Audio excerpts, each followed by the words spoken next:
Welcome to the webinar on development authorities and support for small businesses. I want you to know that I appreciate everyone being here. We have a beautiful day here in the metro area, but I know that's not the case everywhere in the state and in our neighboring areas. And people are probably very concerned about what weather is coming. So consider this a moment of distraction to not worry for the next 60 minutes, and also to have some great takeaways for our small business communities. I'm Tracy Sanchez. I am your DCA regional rep, and a primary role for me is to connect my community to resources and report to the commissioner what communities are working on, what progress they've made and what successes they're having and what challenges. So I will say that this idea came to me after using the LinkedIn profile. Now, I see we've got about 25 people in the room. I assume you all have professional profiles on LinkedIn. You know, with 10 counties in metro, 75 municipalities, all the electeds, that's a lot of people to keep up with. And so I find that I see your progress there. So I don't know if you know when you share it that I see it, but I'm seeing it. And what I saw was support for small businesses. In the midst of REBA grants and EDGE grants, expansion grants, and some of the bigger products that we have at DCA, I saw success in some of the smaller areas. And I didn't want that to fall through the cracks. So that's the idea behind rounding up this panel of experts today from our Development Authority partners to share with you some of the programs in that arena. And we have about 50 people registered today, and we are recording for those that are unable to attend right this moment. And we'll make that available on our YouTube playlist where we keep all of these webinars. So our panel today includes representatives from development authorities at Invest Atlanta, Decide DeKalb, Cobb Development Authority, and Partnership Gwinnett. So I'm going to share a couple of slides and then kick this off with Nelson Jeter from Cobb. Okay.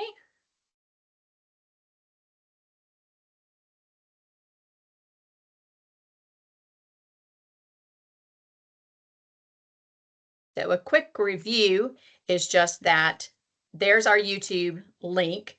You can certainly just go to YouTube and look at Georgia DCA and you'll find it. And that's where this recording and all of our other webinars can be found. Some of our partners that we'll hear from today and their contacts. And I'll share this very simple slide deck with you all later so that you will have it. So now I'll turn it over to Nelson. Good morning. I'm Nelson Jeter. I'm the Executive Director with the Development Authority of Cobb County. And we're excited about all the opportunities that Cobb has to offer to both our larger and our smaller business and entrepreneurs. As you well know, development authorities generally get involved in major projects. In the case of Cobb, we typically take on projects at the development authority, 5 million or more, that will create in excess of 50 jobs.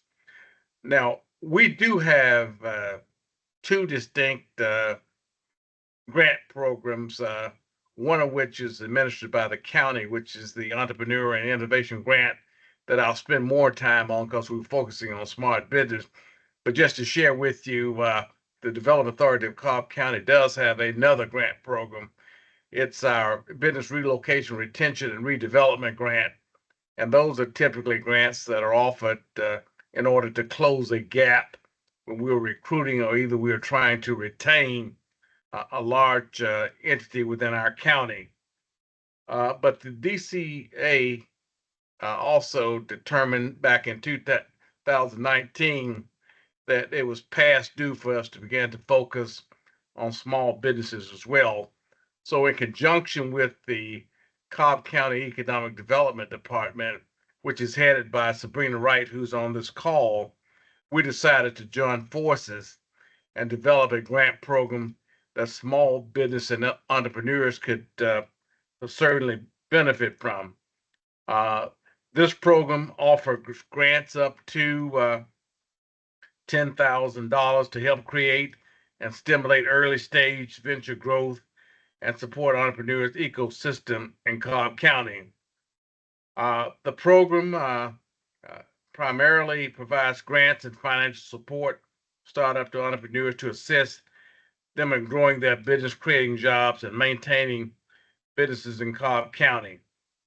Uh, the Development Authority is the primary funding source of these grants, but they are administered through the County Economic Development Department, as I indicated, and must be approved by the Commission.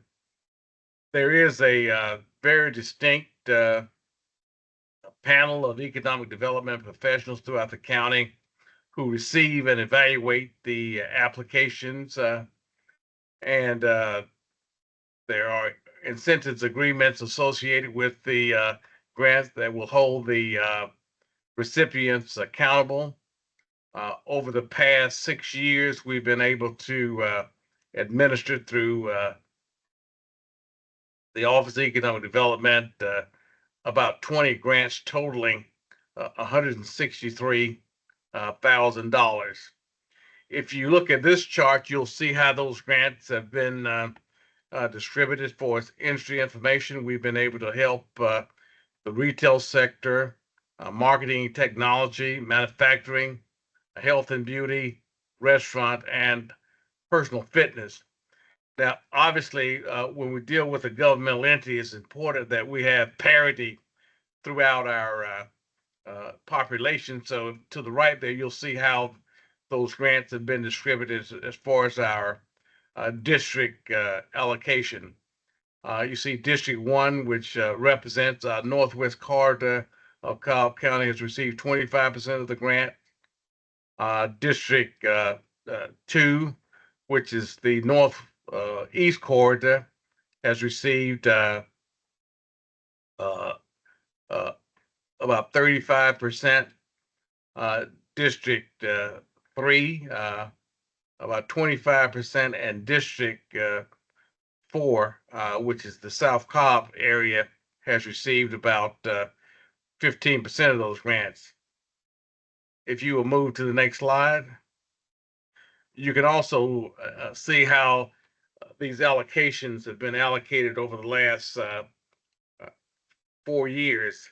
In 2019, we were able to provide 4 grants.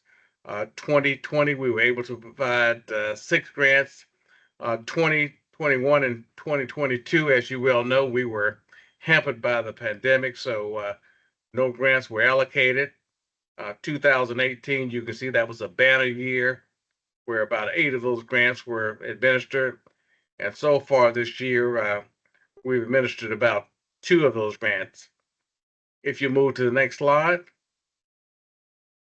and these are just some indications of how the money has been allocated in each of the categories. I indicated earlier that 20 grants have been extended for the period of the program, and we've only had 2 businesses that were not able to survive. So we have a pretty good success rate overall. If you move to the next page, you'll see how those grants were allocated, and all of those grants that were allocated, the businesses are still active and operating. Next, 2023, you'll see the number of grants that we had. We had about 8 of those, and all those are still active.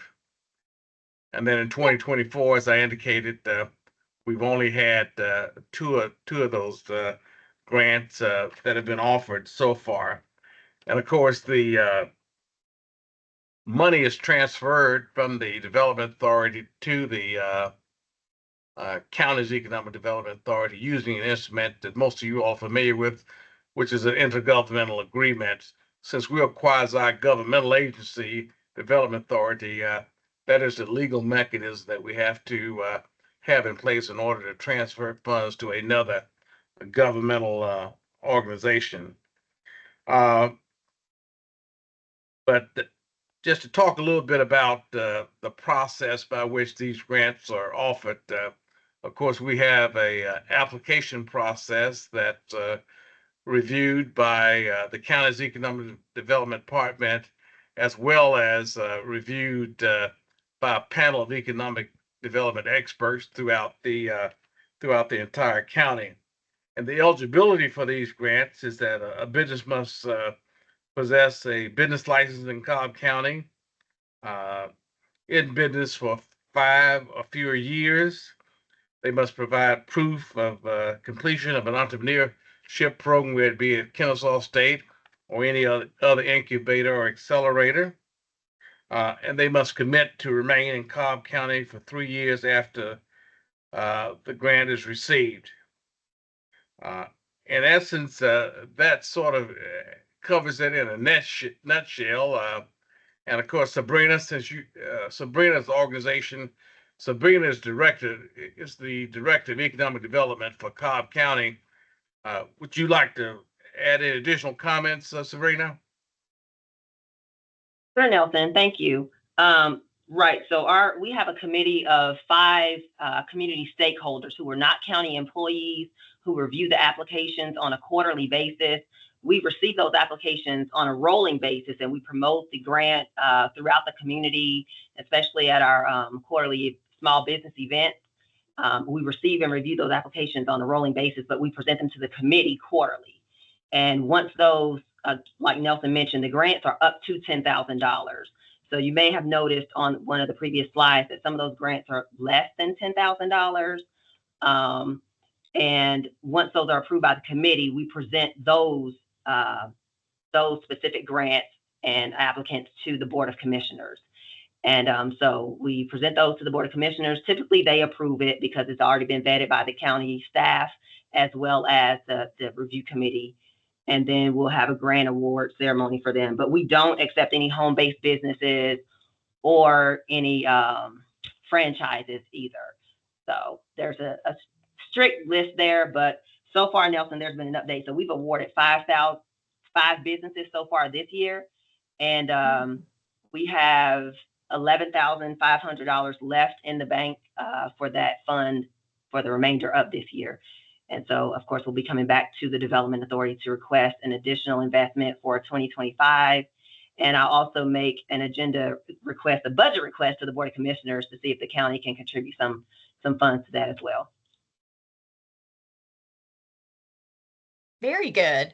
I think we have about 1 more minute before we switch over. I noticed in the use of funds column, quite a bit of different items were allowed. Can you speak to that at all? Yes, we typically see a lot of interest in the marketing and technology.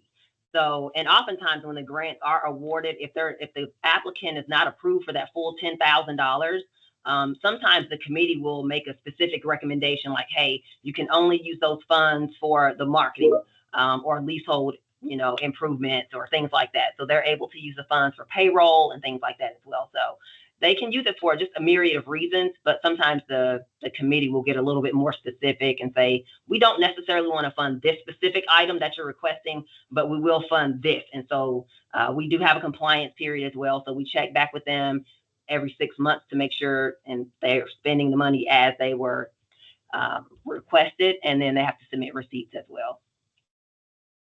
Okay, very good. Let's see, let me back up one.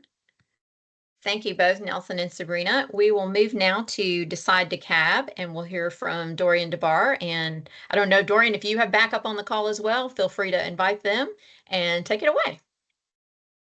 No, I don't have backup. My staff decided to leave me out here alone, but thank you anyway. Good morning, everyone, and thank you to Tracy and also DCACE for pulling this all important webinar together. So thank you for inviting DeKalb County. Again, good morning. My name is Dorian DeBar. I'm president of Decide DeKalb Development Authority, and I'm proud to be here this morning. It's an honor. Just a few things about DeKalb County first. We are the 4th largest county in the state of Georgia, close to 800,000 residents. We are one of the most diverse counties in the state of Georgia. Close to 60% of our residents and also our business owners are minority, and that's something we're extremely proud of, and we try to lean in on that as best as we can. And just some context, the Decide DeKalb Development Authority is relatively new, 2016, not even 10 years yet, so we're a relatively new organization, but we have seen tremendous growth over the past 5 years, I would say. So we are we serve our small businesses in a number of ways, but I was only given 10 minutes, so I'll fly through some of our programs as quickly as possible. But I do want to mention that at the core of all of our programming are our BRE visits, which everyone on the call, I'm sure, is familiar with our business retention and expansion visits. We have one person in our office who is responsible for doing this in and out each and every single day. She does a phenomenal job. And as a result of those visits, we've built a robust, I think, infrastructure and system to track businesses that we're talking to, making sure we're meeting our small businesses as well as our medium and larger businesses, and just to note our interactions. And in fact, we have about 3 or 4 years now, I think, have developed an annual BRE report. And this BRE report is super, super, super important, I think, because it not only signifies what we're doing in DeKalb County well, but also some of the challenges we have in DeKalb County. We share this with our stakeholders. And it also gives us real action as an organization as to what can we do next to support our small businesses in a way that allows them to grow and thrive. So as a result of that BRE report, we created industry councils in DeKalb County. So Decide DeKalb actually manages and administers these councils, and we have 4 to date. And the idea of these industry councils is to pair um, our partners from the industry side. Now I talk about the 4 industries, Decide DeKalb, and also the folks that employ, and also our workforce development partners in DeKalb County. We have quite a few. And we have 4 industry councils so far, and we've propped these up within the past 2 years. Manufacturing and logistics, entertainment, healthcare, and technology. We meet every single month to talk about our challenges and how can we solve for those challenges. And these councils are well attended and have been well received. And actually, in fact, it's resulting in what we call industry-ready DeKalb. And so that's through our manufacturing component. Um, and I'll tell you more about Industry-Ready DeKalb. It's a pre-apprenticeship program for high school seniors interested in careers in industrial maintenance, and partners in this program include some of our biggest manufacturers, Pepsi, as well as Sugar Bowl Bakery. This program has received a lot of attention. Folks are excited about it. And again, this was just born from, again, that BRE report, those visits, creation of these industry councils, and then resulting in real action that is beneficial for all parties. Also, at DeKalb County through Decide DeKalb, we host a lot of events for our small businesses. What I've always stated is that we got to meet people where they are, and we meet them through these events that we place throughout DeKalb County in strategic locations. One we have called the South DeKalb Pop-Up Business Incubator. And I mean, we have about 50 to 60 different partners that we put in one building for one day to really just give resources. So that includes SBA, that includes financial literacy folks, that includes folks providing capital, that includes permitting, business licenses, all of these folks under one roof for one day where we just have a really, really big event. And so we do that annually, and we just partner with folks along inside DeKalb. We also do business resource events, business resource one-on-one, again, meeting folks where they are. We do this strategically in different locations around the county. And again, we bring those same partners and place them elsewhere. We notify these events, not only via traditional means, website, social media and such. We also get on the radio to talk about these events and just leverage all our relationships just to make sure folks know that these resources exist in DeKalb County. Something I'm super proud of we did earlier this year was the Decide DeKalb County Black Business Guide. Received a lot of attention. We were super proud about that. I think we had about close to 300 Black businesses that signed up for this guide. And it was a robust guide that just gave folks an idea of the diversity of not only in DeKalb County, but how to reach these folks in the businesses and services that they provide. Next, we have been working on this for about 5 years, and we recently got to the finish line, so to speak. We will be launching a small business revolving loan fund in DeKalb County. This is the first of its kind. These are all unencumbered dollars, and this is definitely going to fill the gap between microloans and traditional SBL business loans. This loan fund, again, will be revolving. Is going to fill this gap. It will also provide technical assistance for our small businesses in DeKalb County. But again, it's the first of its kind, and we're super excited. Unencumbered is super important to me. And DeKalb County DeKalb County government took a belief in what we're doing at Decide DeKalb and provided seed capital. And we're going to continue to leverage that and build this fund up. So we're super excited to be launching that in the first quarter of 2025. Briefly, I want to touch on our tax allocation districts. In all of our communities, we probably have some form of tax allocation districts. Decide DeKalb manages 5 on behalf of DeKalb County. We recently created 2 within the past 24 months, and we're excited about these tasks because they provide resources directly to these districts in the DeKalb County that need it most. And through these TAG programs, we are definitely focused on small business growth and support with respect to capital funding for projects they may have, as well as infrastructure improvements and things of that nature. So we're super excited about our TAG programs here in DeKalb County. And finally, I want to touch on welcoming DeKalb, which is a big one. Again, if you recall what I mentioned earlier, DeKalb County is one of the most diverse counties in the state of Georgia and definitely the region.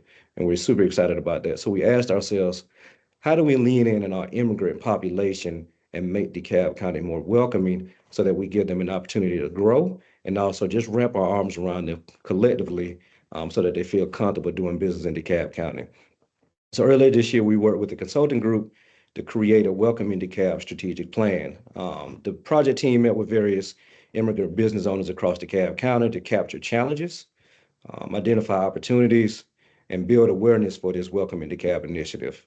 So among the recommendations from this strategic plan was to create a one-stop shop that is centralized location where immigrant business owners can access comprehensive supportive services, including business registration, licensing, and advisory assistance with multilingual staff, which is super, super important to facilitate easier navigation of resources.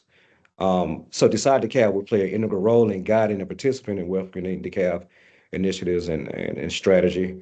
And our primary role would be that of connecting people to the ecosystem of immigrant business support organizations and executing on marketing and outreach. The strategy also recommends that the organization would benefit from stability and focus being under the office of the CEO. However, Decide DeKalb is in discussions with the current CEO and our new CEO-elect for the best organization structure for this office. Again, just going to be a profound resource here in DeKalb County, again, to wrap our arms around the immigrant community to make sure that those businesses have the opportunities to grow. So a lot going on to Decide DeKalb, a lot going on in DeKalb County. We're extremely proud of it and happy. And I think I've met my mark. I tried to come in right at 10 minutes. You were right on time. And I just want to say on that pop-up incubator, that one-day experience, I want to be in that room the next time y'all have it. That is an amazing, like immersive, get it all right here. You're in an incubator, but it's not going to take you 6 months to learn. We're gonna cover it all today. So I know that probably moves fast, and you got to have some coffee or tea to start that day. You do it, and you are definitely on the list. So thank you for saying it. Very good. Very good. Okay, next we're going to move to Eloisa at Invest Atlanta. Yes, how are you? So just thank you again, as Dorian said, to the entire team, Tracy, for your leadership. It's exciting to get here, and it's nice to be able to huddle around with some of our amazing colleagues. So a couple things I think at Invest Atlanta that is, we are the authority, but what's interesting is we have two sides of the house. We have the economic development side of the house and the community development side of the house. And that really has provided us with what I would say is Invest Atlanta secret sauce because of the pipeline and the amount of opportunities that we're able to see come through. So when you think some of the items that we have on the small business development side of the house, on the small business side of the house, we do the loan portfolios. We have about 12 loans that we can hand out. We have worked really hard in terms of technical assistance. We have a technical assistance program that we've been able to offer our businesses, which I think I'll make all of you smile when you say businesses usually say, oh, just give us the money and the grants. But what they oftentimes need is not solely the money, but they need that technical assistance wraparound, because oftentimes they're not spending the time that they need to for the back of the house, the not so sexy, the finance, the marketing, the websites, all of that. So that has been very helpful. We also have been able to provide support with other alternative sources of capital. So you'll see us involved in our CPACE, which is our commercial property assessment program. And then we have our Women's Entrepreneur Initiative. Again, it's a cohort of women that we provide 15 women businesses with incubator space in the city of Atlanta. So it's incubator space and programming. So that kind of is a very high level of what we're doing. And I do just want to highlight a couple grants that have been very timely for Atlanta. Maybe you've seen some of them come online.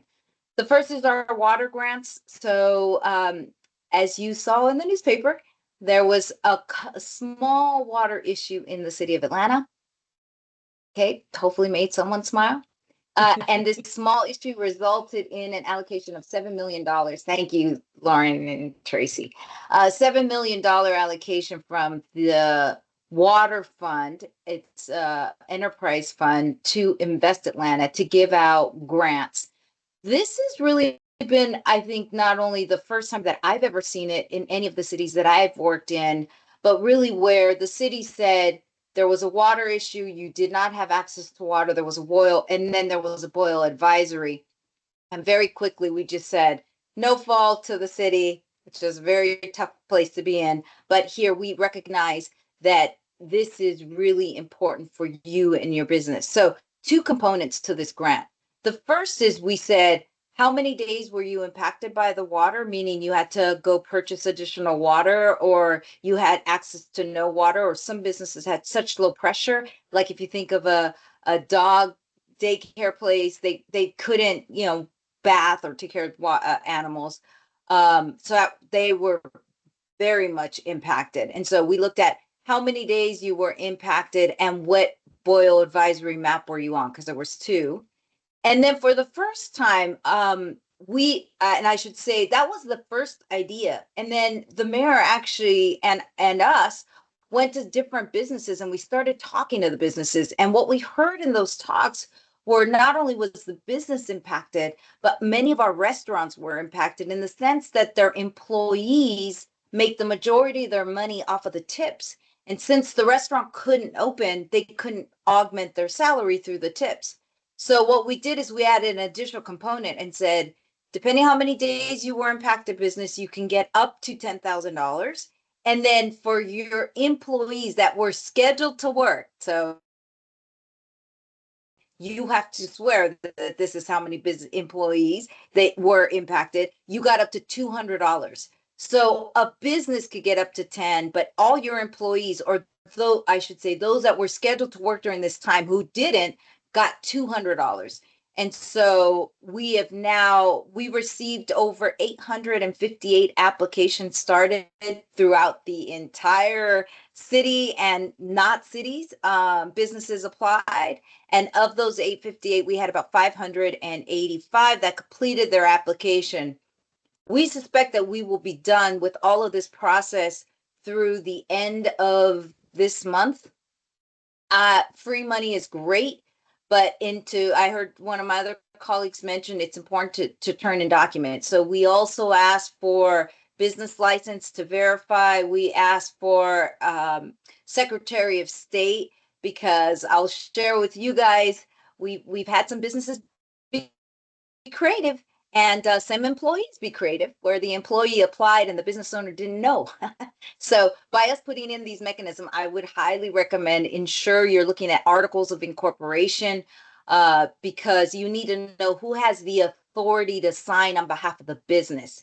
And usually I had businesses say, why are you asking me for so much documentation? And then I go into this whole importance of articles of incorporation of who can sign, because we've had people submit on behalf of their boss and not tell them that they had received the grant. So things that we've learned across the way, I'll happily share. So this was important for us, but this water grant, I think, will be the first of its kind. I'll making probably the final presentation next week to City Council to show what the breakdown is. The other thing is, I think I would just say one of the things that we learned, our lesson learned, is you really have to try multiple ways to communicate. It is so tough to ensure that either it's email communication, document, the back and forth. At this point, there are some businesses we're actually going to go visit because they have not gotten back to us.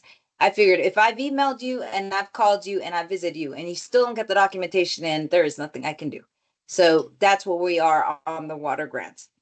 The other one I wanted to talk about that we have piloted for the first time is we created a down payment assistance program for small businesses. So as more and more businesses and people come to our communities. What we want to ensure is we want gentrification on its own, as I say, is not a bad thing. You want new people, new cultures. And I love what Dorian's doing over there to what become the welcoming. But what you want to ensure is that people aren't pushed out, meaning they can no longer afford living and or doing business in our city. So we created a down payment assistance program. Basically what this is, it's we will provide you up to $250,000. We structure it as a loan at 3% interest, amortized over 25 years.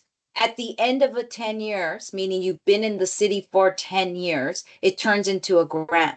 So that 250,000, probably depending on how many payments you make, and you maintain good your payment structure to Invest Atlanta, you could have up to about 150,000 turn into a grant. And what that means is that now you are not susceptible to rents because you own the location where you do business. And so this program has been very successful. We'll be closing that out. I've done about 20 of these structures. And what we see is the majority of them are minority business owners buying in the South and really solidifying their participation in the city of Atlanta. So that's been a really exciting program for us to see the ability to move the needle and ensure that our legacy businesses continue to be successful. Which then takes me to the third program that we're launching, which is a legacy business program.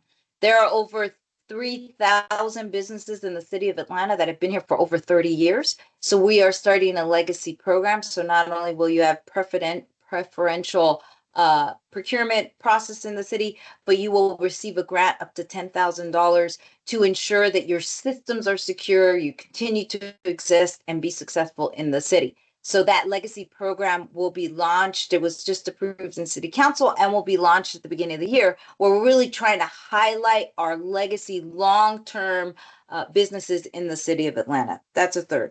And in the fourth item, I'd love to just talk, just because Tracy, I have too many of my colleagues on the phone, is we as a region and as a state have 8 games coming to us for World Cup. And I respect that it's a one-time 8 games, but think about 8 Super Bowls coming to Atlanta. The average person that's looking at Atlanta and Georgia as a place to come see the game, they don't know where my boundaries start and where Dorian's, pick up, or where Cobb comes in, and they don't really care. And you know what? We don't want them to care. I just want them to come spend money in the big communities. And so I'd love to just figure out, Tracy, if there's some sort of way we could share in information and really think of this. They're going to come from Germany and Africa and Latin America, and they just want to land. They may have their hotel in one of our counties and they may come to the game, or they're going to go eat in your city and they're going to come to the game, and then they're back and forth. So I would really love for us, maybe Tracy, under your banner, is just how do we leverage and get people 8 Super Bowls during World Cup and spend as much money as possible and make it as easy as possible. So those are my 10 minutes. Thank you. Thank you. And I appreciate that. I have some ideas on working with Explore Georgia, the statewide tourism partner, certainly the Metro tourism partners. I have some ideas of how they are probably already planning to, put together a guide for visitors to the entire region and offer all of those resources, and maybe even, note if you love it here and you think you may want to live here, because that's what happens when we travel, right? We see great places and then suddenly we were like, I may want to live there in my next chapter. So even have some of those kind of materials there. And one last thing, Eloise, is I noted that it was Hispanic Heritage Month, and I think I saw some great small business stories on LinkedIn, because I'm trolling to see what you guys are doing, and I loved seeing in that space. I think it was a couple of new shop owners. I'm blanking on what their businesses were, but Yep. They make I think arepas, which is just like a Latin kind of like burrito, sort of kind of. right, like And Venezuelan sandwich. and they literally Yes. just were able to buy their location as a result of that DPA program. Wonderful, wonderful. Okay, so moving right along, let's see, I'm going to put the slides back up because we're switching now to Lauren at Partnership Gwinnett. Okay, let me get that up for you, Lauren, and go right ahead. All right. Good morning, everybody. I'm Lauren Dodson. I am a project manager at Partnership Gwinnett, and I focus specifically on the retention, expansion, and recruitment of life science and tech companies to Gwinnett County. And Partnership Gwinnett is the economic development arm of the Gwinnett Chamber of Commerce. We are a public-private partnership. We focus on three main goal areas: driving business, driving talent pipeline, and then also driving our community. And so today I'm just going to talk about two of our kind of ongoing and upcoming initiatives to support our small business community. Actually, I'm going to go to this one next, but the first thing I want to talk about is our Entrepreneurial Council. And this is not a new initiative for us, but what we have realized is that there are a lot of resources out here for our small business, our entrepreneurial, our startups, all kind of operating in silos in Gwinnett County, and not even in just Gwinnett County, but in the region as a whole. And so one of our big objectives, and I'm kind of spearheading this because there are a lot of startups in tech right now, and one of our big initiatives is to reignite our Entrepreneurial Council. And so we have partnered with the Georgia Small Business Development Center, representatives from Gwinnett County government, the Gwinnett Chamber Foundation, who specializes a lot in small business, women, minority-owned companies, also kind of coaching them through that designation process and the application process for getting that designation. Representatives from North Metro SCORE, Georgia Gwinnett College, Gwinnett Tech, reps from our local communities, cities, and local businesses, and then also the Gwinnett Entrepreneurial Center. And so what we realize is that we've got all these different people that are assisting this network, but we wanted to make sure that people in this space who are starting a company or looking to scale a company had a streamlined way to find resources that are available to them. And so we have reignited this council, and kind of our first objective for the council is to update our entrepreneurial guide. And this is kind of a one-stop shop for resources for entrepreneurial resources. And so what we're trying to do currently is we are updating co-working spaces, vendors. How do you get your business license in Gwinnett County? How do you get it in different cities located within our jurisdiction? How can you find access to mentors in your space? Where are the local incubators? All of those things, we're trying to create kind of a one-stop shop. Where can you find venture? Where can you get access to tech resources or marketing resources or events that are going to better serve you as you're trying to scale your business? And so we have begun meeting kind of quarterly with this council, and our first objective is to create an updated entrepreneurial guide that has a listing of all these resources, also how to build a business plan. And we're looking to reprint this entrepreneurial guide in early 2025.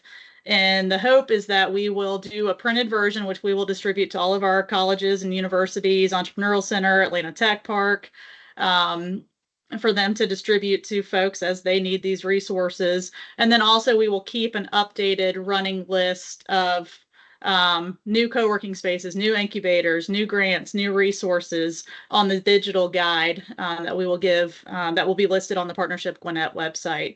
And so this is never going to be a complete council. It's never going to be a complete entrepreneurial guide, but we want to be sure that we have a true intentionality to supporting small business startups in Gwinnett County and really as a region as a whole. And so, you know, we work with anybody that is dedicated in this space. My prior experience was with TAG, Technology Association of Georgia. So we make sure to connect people to resources such as that. So we're not Gwinnett County specific in terms of resources. We bring everybody in a region. So if there's something that you would like to see kind of included in this entrepreneurial guide, certainly drop me an email and let me know. Again, a work in progress, but we're really excited to kind of relaunch this and redistribute this entrepreneurial guide in early 2025. And the other initiative that I want to talk about for just a moment is I am spearheading our State of Technology Summit, taking place December 5th at Atlanta Tech Park in Peachtree Corners. And Gwinnett County's got a very large manufacturing presence. And one of the hot topics in tech, I'm sure you hear it all the time, is AI. And we wanted to be a little bit unique in our approach to doing AI at this tech summit. And so we wanted to focus on utilizing AI in more of a manufacturing lens. How can our manufacturing companies utilize AI to simplify their operations? And so we are bringing in Brian Dubois, who is the director of industrial AI for Rovasys, and he's going to be our keynote speaker. But in addition to that, we're also going to have a representative from the Georgia AIM grant that's going to come in and talk about the various projects that are going on throughout the state of Georgia as a result of the Georgia AI Coalition. And then we're also going to have folks from Curiosity Labs, the Water Tower, and Rowan come in and talk about the innovation that's taking place in those innovation hubs. And so it's going to be a really exciting day. Would love to have any of you guys join us that are available, and also would love some help kind of spreading the word on that. But again, Partnership Gwinnett just wants to support, again, going in line with what Dorian said, the vast majority of economic development in Gwinnett County is business retention and business expansion. And so we really want to be a resource to all companies, whether or not they are startup, whether or not they're in the scaling phase, or whether or not they're a large top 10 company in Gwinnett. And so those are two of our initiatives that we've got going on at the moment. Would love to answer any questions you guys might have. I'm curious about the collaboration within that guide. So you really intend for it to be a regional resource? Well, we intend to include regional resources that are available, Okay. And a prime example of that is, TAG's not located in Gwinnett County, but there is no reason why a tech company in Gwinnett would not want to be affiliated and associated with TAG. North Metro Score is another one. We've got Gwinnett chapters, but it's a regional thing. And so we definitely want to connect our folks to regional resources, regional collaboration, networking events, anything of that nature.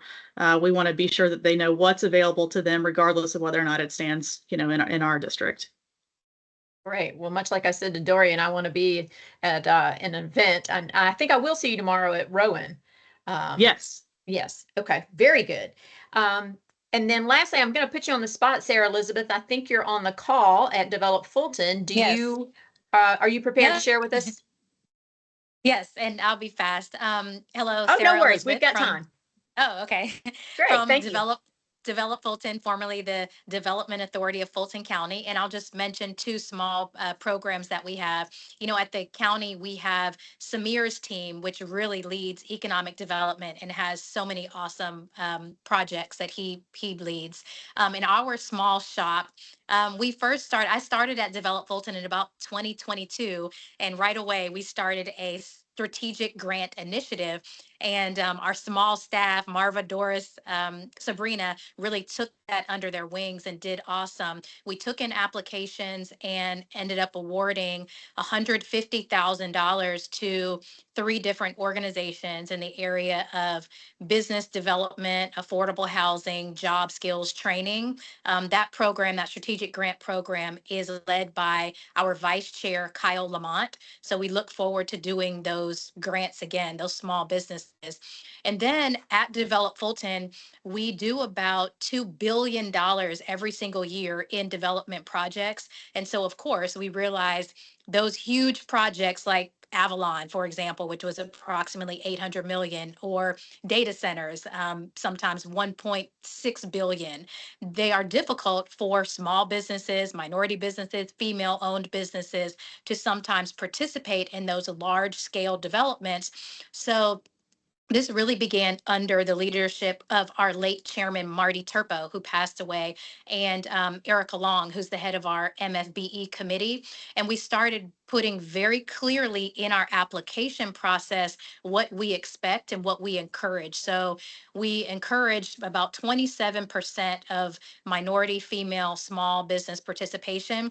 And then we also will have larger businesses present in partnership with small businesses at our board meetings, just so that, often we have the AJC at our board and very public board meetings. So just that the community as a whole can understand what we are doing and what all of us are trying to do in our own small arenas to make sure that small and minority female-owned businesses can participate.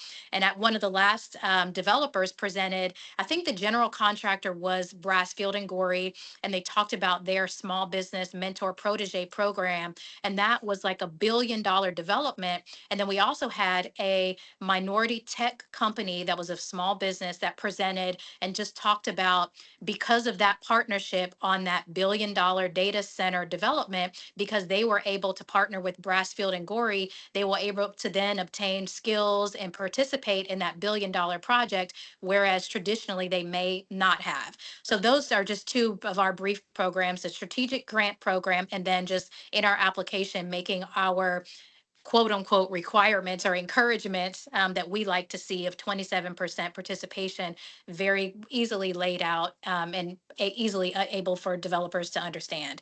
And any questions? And Eloise, I love what you said about all of us trying to figure out a way that we can take advantage of our programs and partner for what's ahead for us as a region. So thank you. Yes, thank you very much. And I think of a similar scenario at the Georgia Department of Economic Development. When they have their board meetings, they often would reach out. I was at that agency before this agency, and I was with the tourism division. So I remember that they would say to us, we're going to have our Small Business Rock Stars Awards, right? And we need nominations from across the state. And in fact, at the board meeting, we'd love to hear from a couple of small businesses. We'd love them on site in person telling us about their experience and how it's working. And so they weren't inviting the Rivian and the Hyundais to the board meeting, right? They were the small business persons. So I'm wondering, do any of you have small business rock star kind of acknowledgements in your communities? That's a great idea. We may need, maybe we'll be the first to start Small Business Rock Star. Don't get mad if we steal the name. Yeah, That yeah. sounds awesome. Yeah, just, I mean, just celebrating the successes, right? And back to the whole impetus or for this webinar to bring you folks together today is that I am looking at LinkedIn and I'm seeing the stories, I'm seeing the successes. So I appreciate that y'all are putting it out there and the work that you're doing. I'm going to look at the chat. We've got a few minutes before we close up here to see if there are any questions coming in. And certainly this is, informal enough. Just turn your camera, your mic on and ask a question if you'd like to.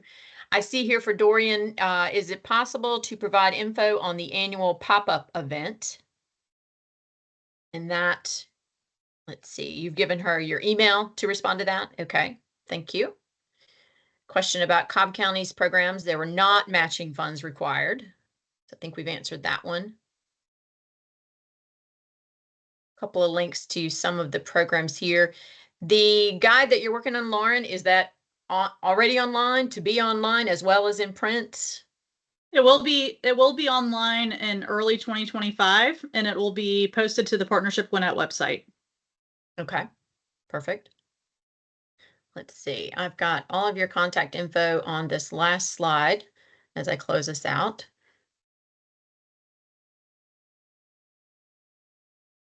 We're in here.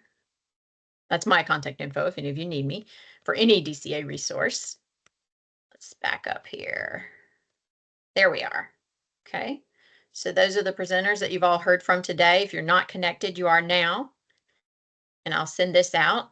And then I guess I'd just like to say further that there are, of course, 10 counties in our metro community. And I heard from a few of them that were not able to attend today. And so I can't speak in depth about their offerings, but I know, for example, that Chris Pumphrey and Douglas said that they have a public-private partnership to sort of support small businesses. And so the Development Authority and the Chamber are working together to get things out the door. In Fayette County, I know that Nikki said that they have just launched a new mini grants program similar to ones that several of you have mentioned, and they've had their first round. So if you're in that county, be sure to tune into that because that's being stood up currently.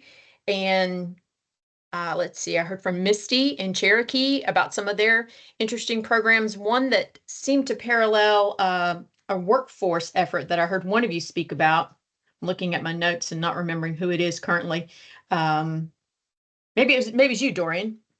industry ready to cab, yeah, or workforce element. So there's something similar going on in Cherokee. So certainly if your community wasn't represented today, reach out to me if you need connecting. I'm happy to do that because there are definitely similar programs of support for small business going on across our region. And I do appreciate you all sharing and kind of bringing us up to speed on some of your new endeavors and cutting edge programs that you've stood up, and wish you continued success. Just check quickly to see if we have any other closing questions.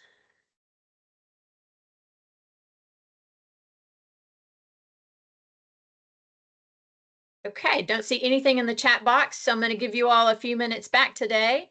And well, let's see, one just came in. Do these grants also apply for nonprofits? Is a question from Love Thy Neighbor. The water grant did, but most of our loans don't unless there is a business component to the nonprofit. Okay.